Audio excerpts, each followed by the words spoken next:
விசுவாசியாத யூதர்கள் யாருடைய வீட்டை வளைந்து கொண்டனர்?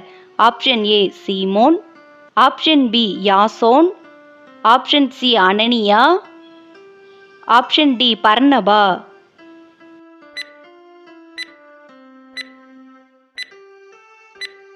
சரியான விடை ஆப்ஷன் பி யாசோன். வசன இருப்பிடம் அப்போஸ்தலர் 17ஆம் அதிகாரம் 5ஆம் வசனம். கேள்வி எண் 4. எப்பிக்கூரரும் ஸ்தோயிக்கருமான ஞானிகளில் சிலர் பவுலோடு வாக்குவாதம் பண்ணின பட்டணம் எது? Option A Berea, option B Corinth, option C Troas, option D Athens. சரியான விடை ஆப்ஷன் டி அத்தேனே. வசன இருப்பிடம் அப்போஸ்தலர் 17ஆம் அதிகாரம் 16 முதல் 18 வசனங்கள் வரை. கேள்வி 5. யாருடைய வீடு ஜெப ஆலயத்திற்கு அடுத்ததாய் இருந்தது? Option A Erastus, option B Crispus, option C Justus, option D யாசோன்.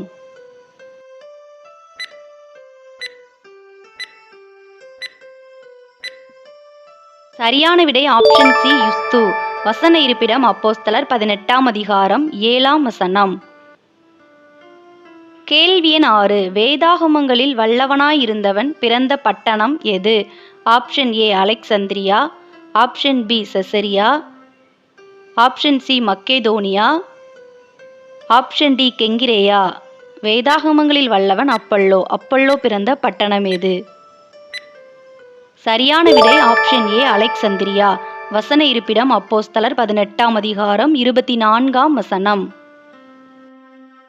கேள்வி எண் 7. கீழ்கண்டவற்றுள் அரங்க சாலைக்குள் இழுத்துச் செல்லப்பட்டவன் யார்? Option A Timothy, option B Mark, option C Aristarchus, option D Paul. சரியான விடை ஆப்ஷன் சி அரிஸ்தர்க்கு. பவுலுக்கு வழித்துணையாய் வந்த காயு மற்றும் அரிஸ்தர்க்குவே அரங்கசாலைக்குள் இழுத்து சென்றனர். பவுல் அரங்கசாலைக்குள் செல்லவில்லை. அப்போஸ்தலர் 19ஆம் அதிகாரம் 29ஆம் வசனம். கேள்வி எண் 8. எபேசியருடைய தியானாலே பெரியவள் என்று எத்தனை மணி நேரமளவும் சத்தமிட்டனர்? Option A 3, option B 2, option C 4, option D 9.